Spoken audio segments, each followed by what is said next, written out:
At Broad River Correctional Institution, fences covered in razor wire reaching to the sky. Officers rove the grounds.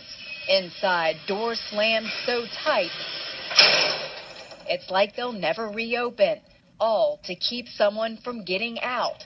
None of it stopping what's coming in. They will disguise the package to make it look like grass or dirt or what have you, and then they'll throw it over. Contraband, it's a daily battle, says Brian Sterling, director of South Carolina's prison system. This is just some of it found at Broad River in just a month and a half. Homemade weapons, shanks, knives made with things found in prison, bed sheets, metal siding. I mean, this is a handmade hatchet. That's not all. Drugs confiscated. Here, cocaine, marijuana. Inmates find a way to get it. Stuff thrown over the fence. Smuggled in during visitation. A drone drop-off. Contraband even found inside a modified soda can. Twist it.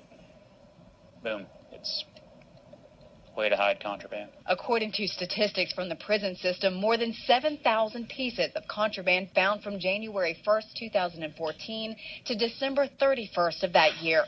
Lee Correctional Institution had the most confiscated, 1,662 items recovered. Out of all of this, a cell phone is one of the most dangerous.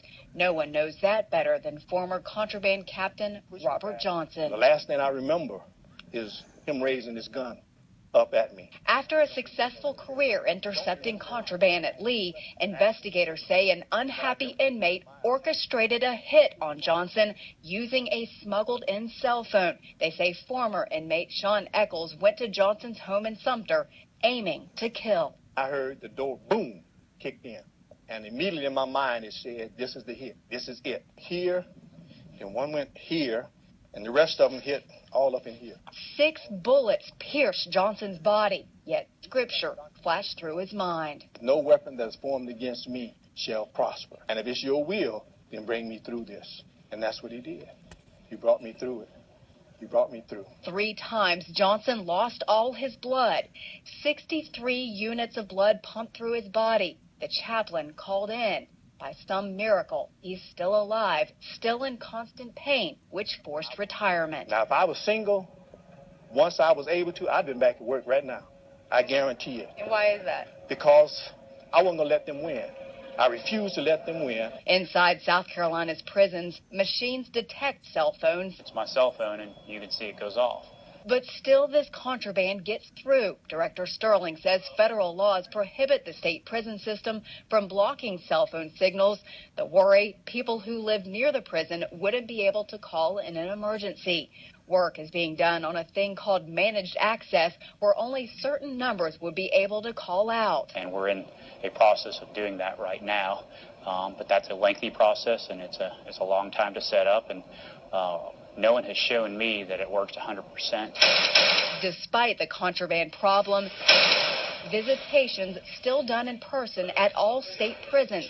No glass separates inmates, and Sterling says it'll stay that way, encouraging those behind bars to keep outside connections, since he says 90% of them will be back in society within 5 years. So we have to balance security versus rehabilitation. It's a war still raging inside our prisons, and fighting back, metal detectors warn those on the inside. Contraband searches commonplace. Outside cameras and rovers keep an eye on the grounds, while work is done to bring stricter penalties for those who smuggle stuff in. It used to be that prison visitors would only have to go through the metal detectors when they come through, but starting very soon there will be a new policy in place that will require everyone to get a pat down. Officers are hoping that they'll be able to find contraband that's not made of metal, things like drugs. Mandy